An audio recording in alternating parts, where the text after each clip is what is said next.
بسم اللہ الرحمن الرحیم۔ السلام علیکم معزز ناظرین، آپ دیکھ رہے ہیں SRN پنڈی نیوز چینل اور میں ہوں آپ کا میزبان شوکت ملک، اور آئیے چلتے ہیں آج کے نیوز بلیٹن کی طرف۔ حضور نبی کریم صلی اللہ علیہ وسلم نے قرآن کریم، حدیث اور اسلامی تعلیمات کی شکل میں نظریہ اور اپنی سیرت عالیہ کی شکل میں عمل کا جو اثاثہ ہمارے لیے چھوڑا ہے، اس پر صحیح معنوں میں عمل کرنا ہی ہمارے لیے باعث نجات ہے۔ آپ کی حیات مقدسہ پوری دنیا کے انسانوں کے لیے نمونہ عمل ہے۔ ان خیالات کا اظہار سجادہ نشین آستانہ عالیہ محمدیہ قادریہ قلندریہ گلشن آباد شریف پیر سرکار جی نے جاری 25ویں سالانہ 12 روزہ آل پاکستان جشن عید میلاد النبی صلی اللہ علیہ وسلم کانفرنس کے سلسلے میں تحفظ ختم نبوت و نمود سے رسالت کی 10ویں نشست سے خطاب کرتے ہوئے کیا۔ پیر سرکار جی نے کہا کہ اللہ تبارک تعالیٰ نے سورہ بقرہ میں انبیاء کی طرح برکات اور ترکہ کو سکون و اطمینان بخش قرار دیا۔ ہر وہ چیز اللہ کی نشانی ہے جو انسان کو اللہ اور اس کے والوں کی یاد دلاتی ہے۔ تبرکات انبیاء کو باعث شفا ہیں۔ تبرکات انبیاء کی بدولت ملت اسلامیہ اپنے ظاہری اور باطنی امراض سے نجات پا سکتی ہے۔ کانفرنس سے علامہ مفتی خالد حسن رضا نقشبندی نے اپنے موضوع فضائل تصرفات و تبرکات انبیاء اور وسیلہ قرآن و حدیث کی روشنی میں خصوصی خطاب کیا۔ کانفرنس میں شریک علماء و مشائخ پیر میاں محمد عمر بخش، پیر مدنی سرکار نقشبندی، پیر چند پیر بادشاہ، قاری محمد آصف ارشاد رضوی، قاری محمد عثمان چشتی، قاری محمد شیر زمان قاسمی، قاری عبدالخالق چشتی، الحاج امجد حسین نقشبندی، شیخ اعظم خورشید، قاری محمد رفیق رضوی، قاری محمد زرین قریشی، قاری محمد امجد قریشی، توقیر حسین قادری، جعفر محمود عثمان اور دیگر علماء و مشائخ نے کثیر تعداد نے شرکت کی اور اپنے اپنے خیالات کا اظہار کیا۔ اختتام میں محفل پر پیر سرکار جی نے اسلام کی سربلندی اور پاکستان کی ترقی اور خوشحالی اور استحکام کے لیے خصوصی دعا کی۔ عید میلاد النبی صلی اللہ علیہ وسلم ایک مبارک اور بڑا دن ہے۔ جلوس عید میلاد النبی صلی اللہ علیہ وسلم اتحاد و یکجہتی کا مظہر ہے۔ ہمیں اخوت اور رواداری کے فروغ کی اشد ضرورت ہے۔ جلوس عید میلاد النبی صلی اللہ علیہ وسلم کے بہترین انتظامات کیے جائیں گے۔ ان خیالات کا اظہار ASP کینٹ محترمہ انم شیر نے میلاد کمیٹی کے منظمین سے میٹنگ میں کیا۔ انہوں نے کہا کہ جلوس عید میلاد النبی صلی اللہ علیہ وسلم پر سیکورٹی کے بہترین انتظامات جلوس کے دوران ٹریفک کے مسائل حل کیے جائیں گے۔ مرکزی جلوس میلاد کمیٹی کینٹ کے صدر سید قاسم حسنین شاہ نے چنگی نمبر 22 اور ٹینج باٹا روٹ پر سیکورٹی اور ٹریفک کے پیدا ہونے والے مسائل کو اجاگر کیا۔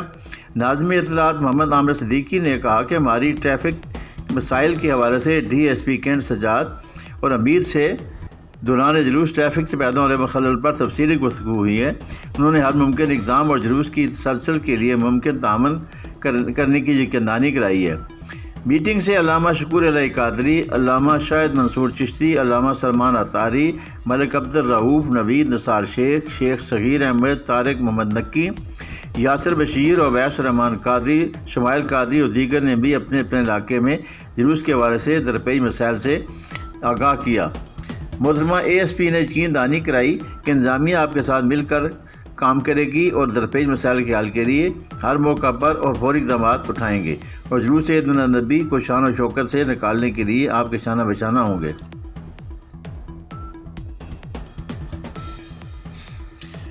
پاکستان مسلم لیگ نون شعبہ خواتین راولپنڈی کی سینئر رہنما مسز ممتاز ملک نے کہا ہے کہ مسلم لیگ نون کے قائد میاں نواز شریف دنیا کے عظیم ترین لیڈر ہیں جن کی مدبرانہ قیادت کو دنیا تسلیم کرتی ہے۔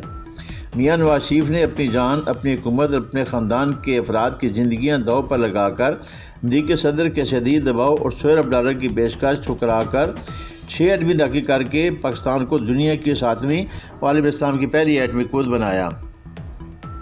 وطن عزیز کو ایشین ٹائگر بنانے کے لیے اپنے تینوں ادوار حکومت میں بھرپور کوششیں کی، لیکن ہر بار بیرونی اور اندرونی ملک دشمن قوتوں نے ان کی راہ میں رکاوٹیں کھڑے کی اور سازشیں کر کے ان کی حکومتیں ختم کیں۔ اگر سازش کر کے 2017 میں میاں نواز شریف کو نائل نہ کیا جاتا تو آج پاکستان دنیا کے ترقی یافتہ ممالک میں شامل ہوتا۔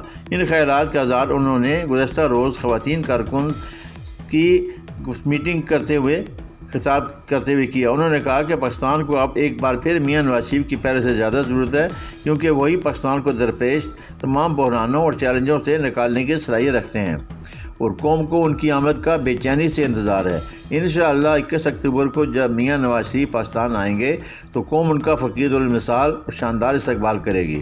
میاں نواز شریف کے تاریخی استقبال کی تیاریاں ملک بھر میں جاری ہیں اور میاں نواز شریف کے استقبال کے لیے راولپنڈی سے بھی چودھری تنویر سمیت دیگر قائدین کی قیادت میں ہزاروں کارکن اور خواتین کی بہت بڑی تعداد مینار پاکستان لاہور جائے گی۔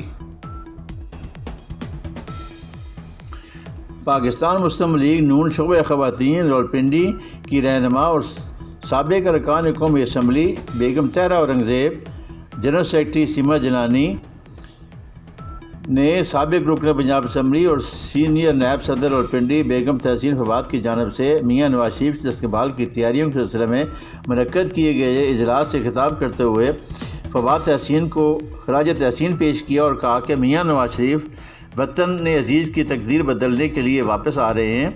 میاں نواز شریف کی قوم کی واحد امید ہیں جو اس ملک کو درپیش بحرانوں اور چیلنجوں سے نکالنے کی صلاحیت رکھتے ہیں۔ قوم شدت اور بے چینی سے ان کی وطن واپسی کا انتظار کر رہی ہے۔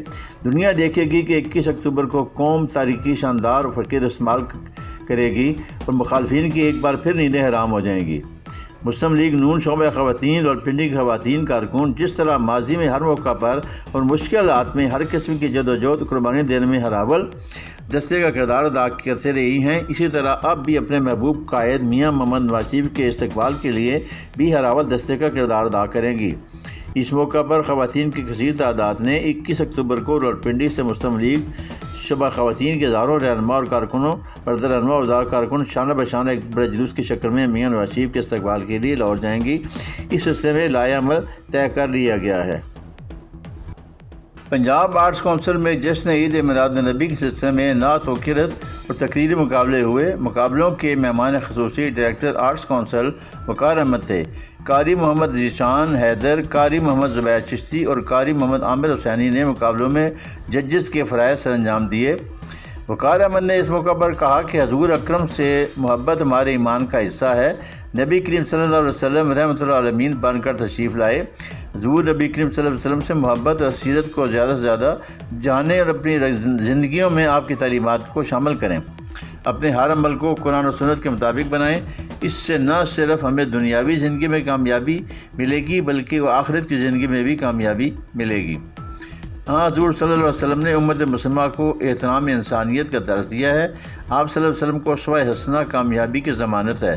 آپ صلی اللہ علیہ وسلم کی دنیا میں آمد سے جہالت اور مایوسی کے اندھیرے چھٹ گئے۔ ہر طرف امن و محبت، بھائی چارے اور دوستی کی شمعیں روشن ہو گئیں۔ آپ صلی اللہ علیہ وسلم سراپا رحمت ہیں۔ اسسٹنٹ ڈائریکٹر محمد سلمان نے کہا کہ ربیع الاول نیکیوں کا موسم بہار ہے۔ اسلام کا مقصد سلامتی کو عام کرنا اور زندگی و آخرت کی فلاح قرآن و سنت میں پنہا ہے، اس لیے اسلام کا مکمل ضابطہ حیات مانتے ہوئے اپنی زندگیوں کو اس میں ڈھالنا چاہیے۔ نعت خوانی کے مقابلے میں علی آوان نے پہلی، سائمہ نور نے دوسری، زینب گل نے تیسری اور پاکیزہ نے چوتھی پوزیشن حاصل کی، جبکہ قرأت کے مقابلے میں وقار علی پہلے، محمد قاسم دوسرے، فاروق احمد تیسرے جبکہ سیدہ بشرا چوتھے انعام کی حقدار قرار پائیں۔ تقریری مقابلوں میں حسن اسلم، مناہل نادر، سعدیہ فاروق اور مومنہ نے بالترتیب پہلے، دوسرے، تیسرے اور چوتھے نمبر پر آئے۔ مقابلوں میں راولپنڈی اسلام آباد سے طلباء کی کثیر تعداد نے شرکت کی۔ پوزیشن حاصل کرنے والے بچوں میں شیلڈیں اور تعریفی اسناد تقسیم کی گئیں۔